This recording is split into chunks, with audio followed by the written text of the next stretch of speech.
BJP জিততেই একেবারে গতকাল থেকেই কেন্দ্রীয় বাহিনীর কড়া নজরদারি শুরু হয়ে গেল নবান্ন সহ সমস্ত সরকারি অফিসে। ফাইল লোপাটের আশঙ্কা, আর তাই নিয়ে কড়া নির্দেশ দিলেন মুখ্য সচিব। অফিস থেকে কেউ যেন ফাইল চুরি করতে না পারে, যেন কোনো ফাইল পোড়াতে না পারে বা সরকারি ফাইলের কপি যেন করতে না পারে। সমস্ত সরকারি অফিসে এই কড়া নির্দেশ দিলেন মুখ্য সচিব। বিভাগীয় প্রধান সচিবদের ব্যক্তিগতভাবে দায়িত্ব নেওয়ার নির্দেশ দিয়েছেন মুখ্য সচিব। বিজেপি জিততেই নবান্নের নিরাপত্তায় কেন্দ্রীয় বাহিনী, যেখানে ফাইল নিয়ে ঢোকা বেরোনো আটকাতে কড়া নজরদারি শুরু হয়ে গেল। নবান্ন সহ সমস্ত সরকারি অফিসে কেন্দ্রীয় বাহিনী সক্রিয় হলো।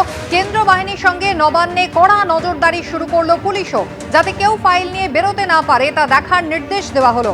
সরকারি কর্মীদের ঢোকা বেরোনোর ওপরে কড়া নজর যেমন শুরু হলো, একই সঙ্গে বডি চেক এবং ব্যাগ চেক করাও শুরু করলো কেন্দ্রীয় বাহিনী। সরকার বদলের আভাস পেতেই সক্রিয় হয়ে গেল কেন্দ্রীয় বাহিনীর সঙ্গে পুলিশ।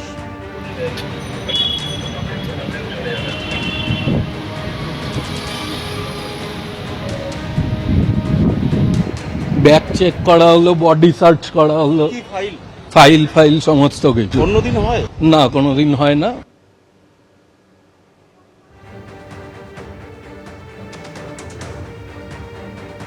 15 বছরের দুর্নীতি নবান্নের 14 তলায় আছে এবং অনেকবার নবান্ন অভিযানও হয়েছে।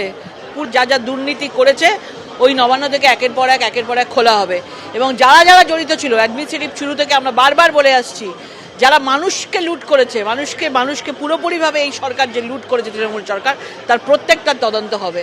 আমরা চাই যেন কেউ একটাও নয় ফাইল বাইর করতে পারে বাইরে। কি ছিল ফলাফল? 2021-এর বিধানসভা নির্বাচন, যেখানে উত্তরবঙ্গে মোট 54টি আসনের মধ্যে বিজেপি জিতেছিল 30টি আসন, তৃণমূল কংগ্রেস জিতেছিল 23টি আসন এবং নির্দলরা পেয়েছিল 1টি আসন। 2024-এর লোকসভা নির্বাচন, সেখানে বিধানসভা ভিত্তিক ফলাফল অনুযায়ী বিজেপি 32 আসনে এগিয়ে ছিল, তৃণমূল কংগ্রেস 15টি আসনে এবং বাম কংগ্রেস জোট 7টি আসনে এগিয়ে ছিল। আর এবার 2026-এ গেরুয়া থাবায় কার্যত মিলিয়ে গেল উত্তরবঙ্গে তৃণমূল কংগ্রেস।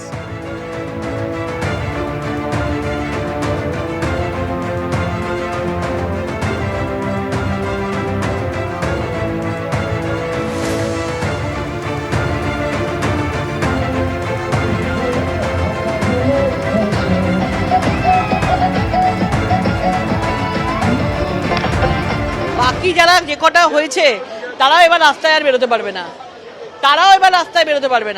আপনারা দেখবেন মুখ দেখাতে পারবে না এবং আমাদের কিছু করতে হবে না, পাবলিক ওদেরকে রাস্তায় বেরোতে দেবে না। মানে যেভাবে নিশ্চিহ্ন হয়েছে, যে হাওয়া নিয়ে এসেছিল সুনামি নিয়ে, সেই সুনামি নিয়ে তারা একদম নিঃশেষ হয়ে গেছে। ক্যাম্পেইনের সময় ওটা ভাবিনি আমরা। ক্যাম্পেইনে যা দেখেছি, যা আমরা তো মানুষের চোখের দিকে তাকিয়ে বক্তৃতা করি, সেখানেও আমরা বুঝিনি কখনো যে এই জিনিসটা হতে পারে। মানুষের মনের মধ্যে পালস তো আছেই, সে তো নিশ্চয়ই হেরেছি যখন সেটা স্বীকার করে নিতেই হবে। এর সঙ্গে আর কি ব্যাপার আছে সেগুলোকেও আমাদের ভালোভাবে বিচার বিশ্লেষণ করতে হবে, যে কোথায় ত্রুটিটা, কোথায় কি জন্য হারলাম। এবিপি আনন্দ, এগিয়ে থাকে, এগিয়ে রাখে।